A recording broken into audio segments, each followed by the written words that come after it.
dentro de eso tenemos teorías estocásticas y no estocásticas, que después lo voy a explicar antes de hacer el término.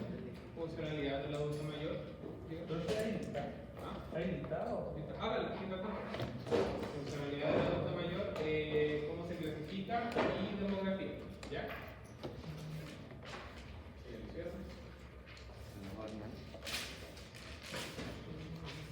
Teoría del envejecimiento. ¿Qué es lo que intentan estas? Intentan explicar el por qué el ser humano o las diferentes especies van envejeciendo, ¿ya? Según ya sean cambios físicos, externos o internos. ¿Ya? Los cambios internos podrían ser fisiológicos. Y tratan de identificar el factor biológico que está causando el envejecimiento, ya sea un gen o algo similar.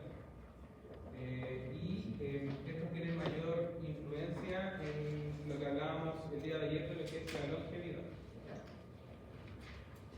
Entonces, dentro de las teorías, como les dije, tenemos teorías biológicas, psicológicas y sociales, pero esto es lo que más me interesa. ¿Ya?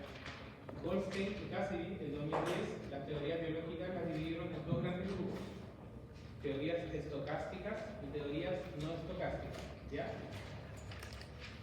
Dentro de las psicológicas, que igual se las voy a nombrar, está la teoría de la integración versus la desesperación, la teoría de Peck, ¿ya? Y dentro de lo que son las teorías sociales, tenemos la teoría adaptativa, la teoría de la modelización, la teoría de la continuidad y la teoría de la actividad, ¿ya? La letra es chiquitita, por eso les dije que se saltaran un poquito más adelante. Igual que yo me lo por y dentro de las estocásticas tenemos teoría del desgaste, ¿ya? Teoría del error catastrófico, teoría del entrecruzamiento, teoría de los radicales libres, y de las no estocásticas, marcapasos, la teoría del marcapaso del reloj biológico y teoría genética, que engloba otras subteorías, pero lo vamos a dejar como teoría genética, ¿ya?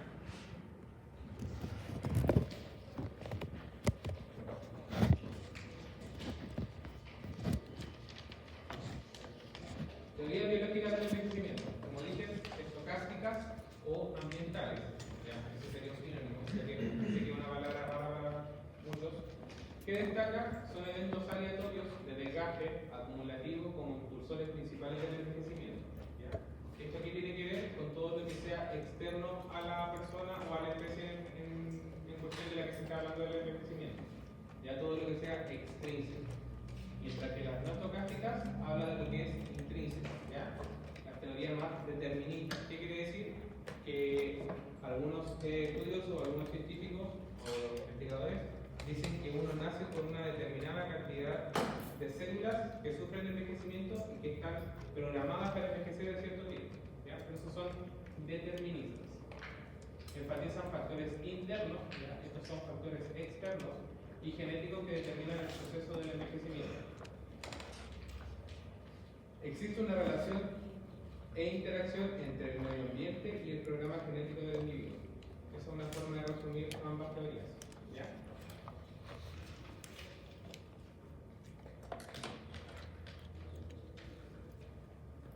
Dentro de las teorías estocásticas dijimos que estaba la del error catastrófico, tenemos la del entrecruzamiento, tenemos la del desgaste, ¿ya? Y tenemos la teoría de los radicales libres. ¿Saben lo que son los radicales libres? ¿Lo han escuchado alguna vez en química? ¿En química orgánica? ¿Sí? ¿Tienen alguna idea? ¿Palabra clara? ¿Qué podría ser un radical libre? ¿Un cambio? ¿Cambio? ¿Está bien? Hidrogeniales son los radicales libres, ¿ya? Y las no estocásticas, que dijimos que estaba la teoría del marcapaso o del reloj biológico y las teorías genéticas, ¿ya? O apoptosis. ¿Han escuchado eso en biología? Teoría de la apoptosis o la apoptosis, muerte celular programada.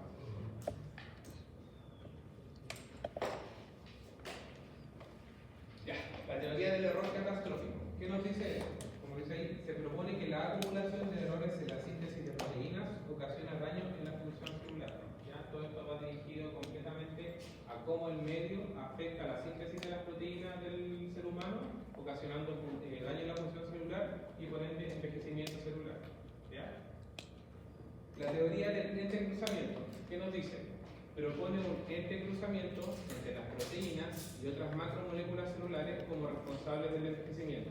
Dentro de esto tenemos, por ejemplo, el consumo excesivo de carbohidratos, que también afecta al envejecimiento, el consumo excesivo de líquidos, que afecta el envejecimiento, ¿ya?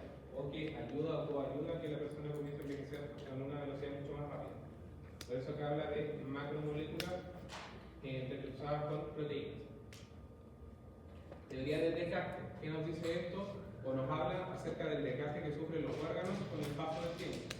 Un hígado de una persona sana ya va a tener un desgaste mucho menor que el hígado de una persona que por ese motivo se contagió, por ejemplo, de hepatitis, ¿ya? O que tiene cirrosis hepática. Ese hígado ya envejeció mucho más rápido y por ende no está cumpliendo su función, que es la de filtrar diferentes tipos de toxinas, medicamentos, ¿ya? Generando también el aumento o la aceleración del envejecimiento. A eso se refiere la teoría del desgaste. Y la teoría de los radicales libres propone que el envejecimiento sería el resultado de una inadecuada protección contra el daño producido en los tejidos por los radicales libres. Un radical libre súper conocido son los rayos UV. ¿Qué generan los rayos UV? UVB y UVA. Que por toda la universidad, índice de radiación. ¿Ya? ¿Qué uno usa?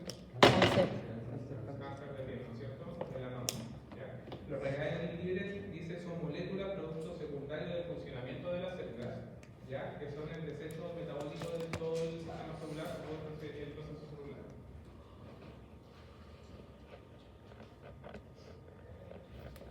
Las teorías estocásticas, ¿ya?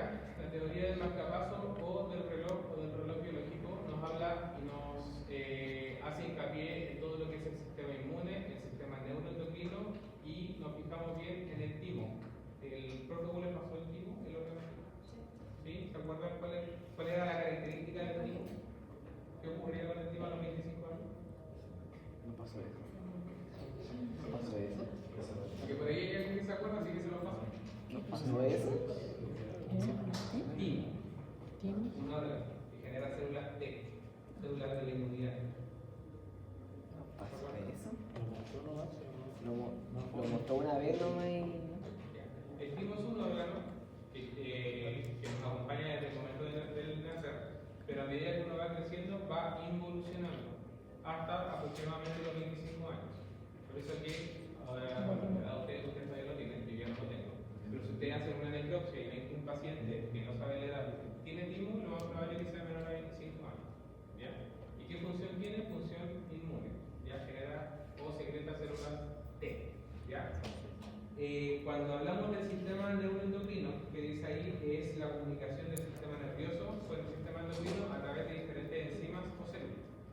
¿Ya? Tanto el sistema inmune como el sistema neuroendocrino generan marcadores o biomarcadores intrínsecos del envejecimiento. Y la evolución está genéticamente ligada, ¿ya? Y determinada para ocurrir en momentos específicos de la vida.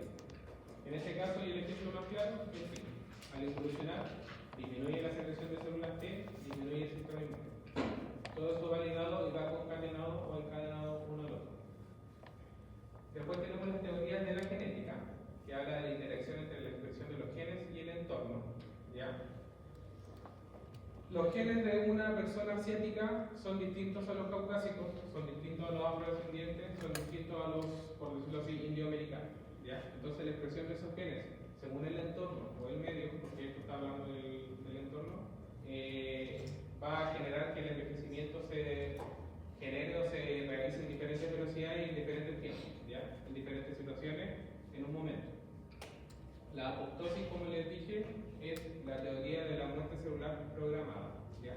Todos nacemos con cierta cantidad de células que en cierto tiempo comienzan a morir. ¿Ya? Cuando hay un excesivo acúmulo o una excesiva apoptosis, aparece la enfermedad llamada cáncer. ¿Ya? Esto nos guía o nos da los patrones de longevidad específicos para cada especie. Como les decía, generalmente los asiáticos viven mucho más que los caucásicos o los americanos. Y eso es notorio en cuanto no solamente la longevidad tiene que ver con la genética de los asiáticos, sino que también los hábitos saludables que tienen ellos. ellos se alimentan mucho más de verdura, de carbohidratos, no ultraprocesados. Por ejemplo, ellos comen el arroz, pero lo comen frío. Acá en Sudamérica se tiende a comer el arroz caliente, y el arroz caliente genera un índice glicémico mucho más alto, por lo tanto sube la glicemia más rápido, mientras que el arroz frío o todo lo que es pasta fría, el índice glicémico es más bajo y genera una glicemia sube la glicemia a una velocidad mucho más baja y es más rápido de recuperar a través de la insulina. ¿Ya? Y los oncogenes, que son los estimuladores del crecimiento.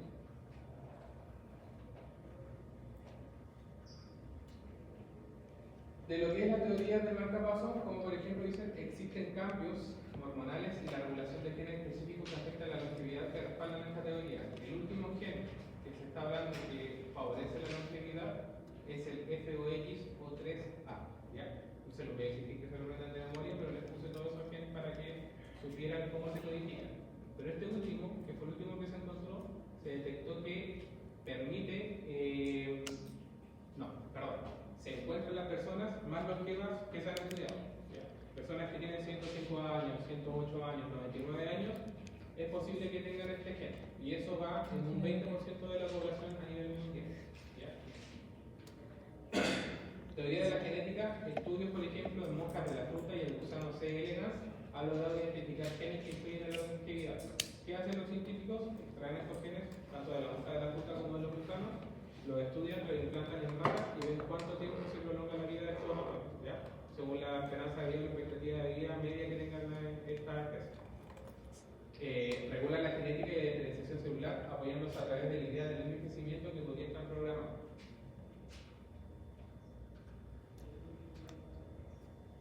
Funcionalidad del adulto mayor. ¿Qué entienden ustedes por funcionalidad del adulto mayor? Independencia. ¿Cómo realizar sin ayuda? Realizar actividades sin ayuda. ¿Qué es un adulto mayor funcional? Está activo. Activo, ¿ya? Al gobierno que trabaja. Que pueda trabajar, ¿ya? Que cumpla actividades laborales, Cosas solo. que haga sus actividades solo, sus cosas solo, ¿ya? La funcionalidad de las personas mayores constituye el eje principal y el eje primordial en todos los programas de rehabilitación a nivel de gobierno y de país, ¿ya? ¿Y en qué se enfocan? En el envejecimiento activo, es lo que hablaba ayer. No sacamos nada con tener un adulto mayor que viva 100 años, que se encuentre en su casa, que se levante de la cama al baño, del baño a la cama o al sillón, mientras que tratamos de prolongar su vida solamente por el hecho de que puede estar necesitando quizás o puede ser una fuente laboral en la familia. ¿Ya? ¿Cuál es la idea y cuál es la idea de los kinesiólogos? La función de los kinesiólogos en cuanto a la geriatría es mantener a los adultos mayores activos. ¿Ya? Ante el incremento de la población de adultos mayores en Chile y el mundo, las diferentes comorbilidades como factor limitante de la capacidad física, psíquica y social requerirían de acciones de control que disminuyan la dependencia y que contribuyan al deterioro mayor. ¿Ya? Y ahí nos enfocamos en los diferentes test que le estoy preguntando ayer. Y ahora hay una pregunta que quiero que la piensen y me la digan al final de la clase. ¿Por qué es necesario determinar el grado y funcionalidad de las personas mayores? ¿Ya? ¿Por qué es necesario determinar el grado y funcionalidad de las personas mayores? En nuestro país, la clasificación funcional del adulto mayor se realiza a través del BFAM, ¿ya? O la valoración funcional del adulto mayor, que es el antiguo EMPAM. El EMPAM es examen médico preventivo del adulto mayor y está también el examen funcional preventivo del adulto mayor, EMPAM, ¿ya? Pero hoy en día el gobierno y el Ministerio de Salud determinó que se iba a cambiar la sigla por BFAM, valoración funcional del adulto mayor. ¿Qué nos permite esto? Determinar los diferentes niveles de dependencia o autovalencia y las necesidades que requieren las personas mayores. ¿Ya? Dentro de las principales categorías tenemos adulto mayor autovalente, adulto mayor en riesgo de dependencia, adulto mayor dependiente, que este se subdivide en los grados o la escala que nos da la escala de base, y adulto mayor con fragilidad. ¿Ya? ¿Qué nos dicen acerca del adulto mayor autovalente? Son personas que pueden realizar sus actividades de la vida diaria, actividades básicas de la vida diaria, sin ayuda significativa. ¿Qué nos arroja el CEFAM? que el usuario obtiene un puntaje alto que indica que mantiene su independencia funcional, es decir, puede realizar sus compras solo, aseo personal solo, tiene vida social, ya se encuentra seguro en su hogar, posee redes de apoyo, ya sean externas o internas propias de su grupo familiar. El adulto mayor en riesgo de dependencia, que ya nos tenemos que nosotros empezar a preocupar, son personas que presentan algún grado de dificultad para realizar sus actividades básicas de la vida diaria o actividades de la vida diaria y están en riesgo de perder. ¿Ya? ¿Dónde entraría quién? A evitar y prevenir ese riesgo de dependencia. Al evaluarlos con el BEFAM se identifican factores de riesgo que podrían llevarlos a una dependencia mayor a futuro. ¿Ya? Entonces ustedes cuando apliquen el BEFAM en los CEFAM, en los centros de salud familiar, los kinesiólogos lo aplican, si ustedes detectan que un adulto mayor se encuentra en riesgo de dependencia, de inmediato tienen que mandarlo a talleres de caída, a talleres de salud activa que se presentan en los CEFAM y un sinfín de talleres para mantenerlo con la independencia y la autovalencia que poseen. Adulto mayor dependiente son personas que requieren ayuda para realizar las actividades básicas de la vida diaria. Ya los de riesgo los pacientes con riesgo de dependencia requerían de una ayuda significativa o poco significativa, pero ya los dependientes requieren de una ayuda significativa. ¿Por qué? Por limitaciones físicas, cognitivas o sociales. ¿Sabe la diferencia entre discapacidad y minusvalía? ¿No? Uno tiene que ver con la parte física y otro tiene que ver con la parte social. Uno tiene que ver con la parte física y otro tiene que ver con la parte social. Minusvalía. No son sinónimos. Minusvalía es como el entorno afecta a la persona que tiene una discapacidad. Es decir, por ejemplo, yo no vengo con mis lentes, la letra es pequeña o los números de la sala son pequeños, yo no voy a poder ver en qué sala me toca hacer la clase. Entonces el entorno me está volviendo un minusválido por mi discapacidad visual. ¿Qué requiero yo? Mi lente. Otro ejemplo de minusvalía o de cómo la sociedad puede evitar eso con las rampas que se han creado, con esa máquina que para subir sillas de ruedas a segundo piso. Eso es prevenir la minusvalía en personas con algún tipo de discapacidad, para que no lo tomen como sinónimo. Perdón. Y el adulto mayor con fragilidad, son personas que presentan ya una disminución significativa, pueden ser personas postradas, de su funcionalidad, lo que los vuelve más vulnerables a enfermedades, caídas, etc. Se utilizan criterios más específicos para identificar fragilidad como pérdida de peso no intencional, debilidad muscular, sedentarismo o poca movilidad o funcionalidad.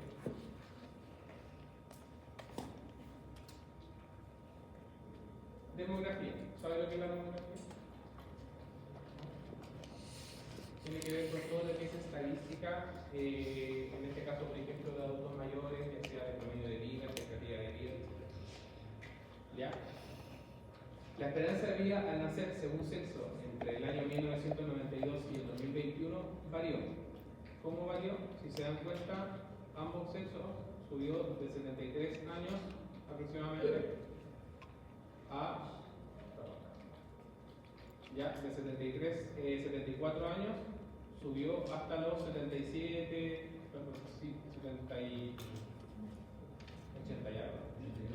81 años, ¿ya?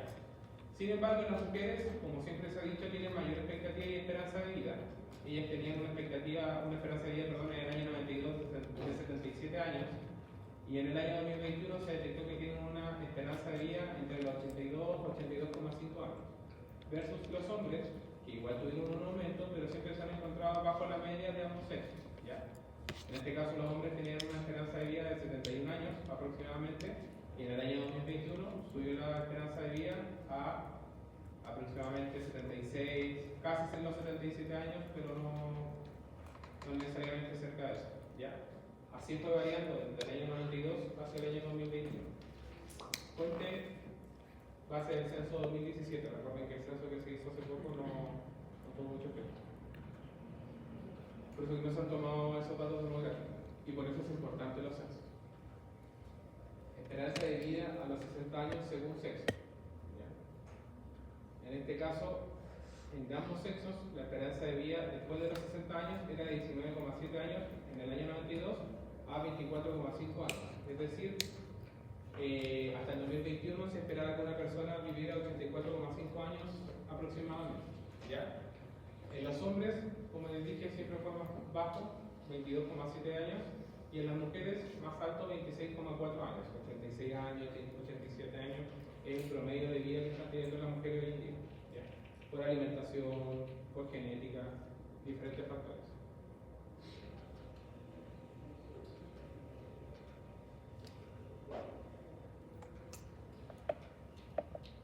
Tasa de crecimiento exponencial, según grandes grupos de edad. En este caso, por ejemplo, si nos fijamos en esto, la línea verde, se van a dar cuenta que entre el año 92 y 93, la tasa de crecimiento tenía un valor alto, pero comenzó a decrecer, y cerca del año 2008-2009, cuando se dieron cuenta las autoridades que Chile estaba envejeciendo, comenzó a aumentó, bajó cerca de la pandemia. ¿Sabemos por qué? No así, por ejemplo, la tasa de nacimientos que hubo, en cuanto bajó en el año 2004. Si se dan cuenta, o por lo menos está la época de los baby boomers, que es la generación del año 80 que tuvo los mismos, con mayor recurrencia, pero gracias al estilo de vida, la calidad de vida, el costo de vida que hemos tenido últimamente, la gente decidió no tener tantos hijos, decidió bajar la tasa de natalidad, y por eso la curva se regresó. ¿Y eso conviene al país? No. Porque ¿qué pasa con los adultos mayores cuando existe mayor población? Mayor incremento de gasto en cuanto a salud y diferentes tipos de programas para mantener los funcionarios activos. Ya.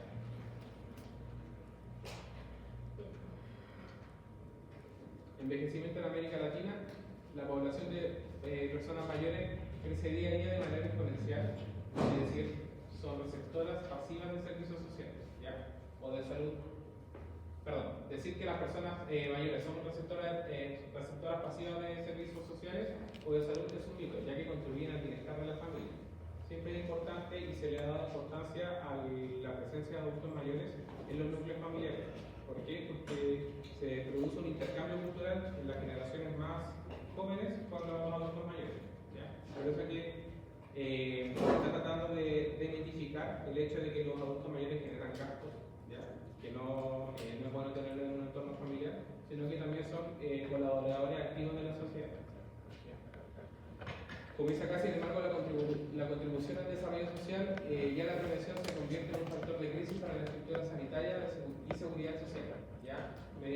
Pero podemos evitarlo mediante intervenciones oportunas, que en este caso serían las labores de los kinesiólogos. Esos son datos estadísticos, pero se estima que para el año 2030 una de cada 6 personas tendrían 60 años o más. Estamos en el año 2024, digamos. En el año 2019, el 16% de la población de la región tenía más de 60 años. Eso solo se espera que aumente en el 2100, que se proyecta que el 36% tenga más de 60 años. En este momento estamos cercanos al 25 o 26% de adultos mayores sobre 60 años. ¿Ya?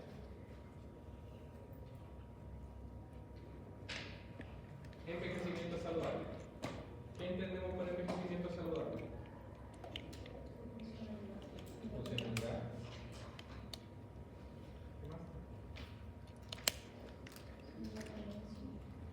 Independencia. Los otros días dijeron varios factores de envejecimiento saludable. Salud. Salud. ¿Ya? Prevención de abandono. Seguridad. Economía. ¿Ya? Es un proceso continuo de optimización de oportunidades para mantener y o mejorar la salud física y mental, mantener y o mejorar la autovalencia e independencia y mantener y o mejorar la calidad de vida. ¿Por qué les puse mantener y o mejorar como verbo? Porque muchas veces nos vamos a encontrar con adultos mayores súper funcionales. De hecho, mis papás tienen 65 años, ellos hacen todo solo, se mueven en automóvil solo, son independientes, no requieren de ayuda en nada. Pero tienen amigos que ya, por ejemplo, ocupan burritos, que están tomando bastones, ¿ya? Que están ocupando sillas de ruedas por ese motivo, entonces ellos ya dejaron de ser funcionales, se volvieron dependientes, ¿ya? Por eso que les puse mantener y o mejorar, porque en este caso, en eso que les nombré sería mejorar la salud física y mental, mejorar la autovalencia y independencia, ¿ya? ¿Cómo podemos ayudar al envejecimiento saludable? Impulsando políticas públicas sobre el envejecimiento saludable. ¿Ya? Crear entornos amigables para todas las personas mayores. Acá existen centros de adultos mayores, donde los vayan a dejar y que prácticamente los vayan a tirar, sino que los reciban, les realicen actividades y después ellos puedan irse a la casa, que puedan socializar. ¿Conocen alguno? La junta de vecinos. ¿A la que fuimos? ¿Qué era? ¿A cuál? La junta de vecinos quedaba. Una junta de vecinos. Junta de vecinos. Pero había. No me acuerdo el nombre, cómo se llamaba, pero. ¿Y qué le hacían a los Actividades recreativas, evaluaciones. Por acá me dicen que aplicaron test, Sí. otros me dicen que hicieron actividad. Hicimos Aparte cosas. de ese, que se encuentra en una junta vecinal y que no va a probar ese proyecto, ¿existe algo a nivel general? No he escuchado de actividades que tengan la verdad. ¿Se encuentran más? No, pero ellos eran un club de adulto mayor. Un club, ¿no es cierto? Sí. Pero no hay nada normado o regularizado de que exija que en diferentes, por ejemplo, juntas vecinales haya actividades para los adultos mayores. ¿Ya? Son proyectos que muchas veces se ganan ellos mismos, como por ejemplo lo que es la Caja Levante, que hace los viajes con los adultos mayores por diferentes lugares de Chile. Por eso que es importante que ustedes aprendan a generar proyectos, generen proyectos para adultos mayores porque ya saben que es la población mayor en Chile para poderlos mantener activos y de esa manera ustedes tienen un ingreso y una fuente laboral. ¿Ya? Acondicionar los sistemas de salud según las necesidades de las personas mayores. Ahora y con las nuevas leyes, claro, todo se está implementando para ellos. ¿Con qué? Con los letreros con letras mucho más grandes, accesos mucho más fáciles, ya con rampas, facilitadores interculturales, facilitadores sociales. Tenemos sueño por eso, por ahí. Facilitadores culturales ya, que dan o lo que hacen es satisfacer las necesidades de las personas o de los adultos mayores. ¿Ya? Desarrollar sistemas de prestación de atención a largo plazo sostenibles y equitativos. ¿A qué les suena eso? Desarrollar sistemas de prestación de atención. Con eso, ¿no es cierto? El Fondo Nacional de Salud. ¿Qué podemos hacer o qué puede generar CONASA? Darle facilidad o darle prioridad a los adultos mayores en cuanto a las horas, procedimientos, exámenes, atención de especialistas, etc. Y mejorar la medición, el seguimiento y la investigación sobre el envejecimiento. No sacan nada ustedes para aplicar un BEFAM a un paciente cuando cumple los 65 años que les dio con una dependencia leve si después no se hace seguimiento. ¿Ya? La idea es, se aplicó, se derivó a algún taller, por ejemplo un taller de caída, y se le comienza a hacer un seguimiento. Se le vuelve a aplicar el test y se ve si es que mejoró o no y qué otras cosas necesitamos para intervenir en ese paciente. ¿Ya?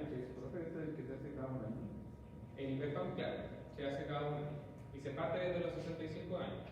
En este caso, por ejemplo, un adulto mayor que ya es parte de un CEPAM, cumple los 65 años, le llaman para aplicarle todo el EMPAM, que aún se llama EMPAM por hoja, pero el gobierno le llama BEFAM, que incluye los test de funcionalidad, test cognitivos y test también de depresión. ¿Ya? Y dentro de ese está el EFAM, que es el examen funcional del adulto mayor, pero el EMPAM es más general. ¿Ya? Abarca diferentes tipos de test y diferentes tipos de exámenes, inclusive que no veo. ¿Y eso? Sí, eso lo sentí. Eso sería todo. Por ahí, es cortita la clase. ¿Pregunta? Grado funcional. Determinar grado funcional. Esa es lo que se ve.